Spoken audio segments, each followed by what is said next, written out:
পটুয়াখালীতে Arafat Rahman cocoa স্মৃতি আন্তঃফুটবল tournament শুরু। পটুয়াখালীর শেরে বাংলা সড়কের ব্যায়ামাগার মাঠে শুরু হয়েছে আরাফাত রহমান কোকো স্মৃতি আন্তঃফুটবল টুর্নামেন্ট। মঙ্গলবার বিকেলে এক বর্ণাঢ্য অনুষ্ঠানের মাধ্যমে প্রতিযোগিতার উদ্বোধন করেন পৌর বিএনপির সভাপতি ও দি চেম্বার অব কমার্স পটুয়াখালীর সভাপতি মোহাম্মদ কামাল হোসেন। উদ্বোধনী অনুষ্ঠানে প্রধান অতিথির বক্তব্যে মোহাম্মদ কামাল হোসেন বলেন, খেলাধুলা শুধু শরীর ও মনকে সুস্থ রাখে না, এটি যুব সমাজকে মাদক ও সামাজিক অবক্ষয় থেকে দূরে রাখতে গুরুত্বপূর্ণ ভূমিকা রাখে। ক্রীড়া চর্চার মাধ্যমে তরুণরা তাদের প্রতিভা বিকশিত করে সমাজ ও দেশকে এগিয়ে নিয়ে যেতে পারে।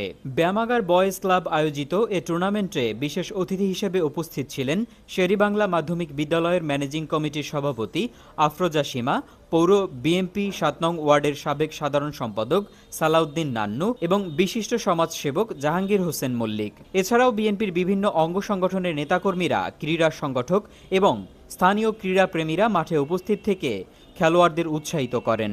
টুর্নামেন্টে মোট ৮টি দল অংশ নিচ্ছে। উদ্বোধনী ম্যাচে মুখোমুখি হয় 7 স্টার ও 7 পাওয়ার। খেলা শুরুর থেকেই দুই দল আক্রমণ পাল্টা আক্রমণে দর্শকদের মাতিয়ে রাখে, তবে শেষ পর্যন্ত 7 স্টার ৩-১ গোলে জয়লাভ করে। টুর্নামেন্টের বাকি ম্যাচগুলো প্রতিদিন বিকেলে অনুষ্ঠিত হবে। আয়োজকরা জানিয়েছে, ফাইনাল খেলায় বিজয়ীদের হাতে আকর্ষণীয় পুরস্কার তুলে দেওয়া হবে।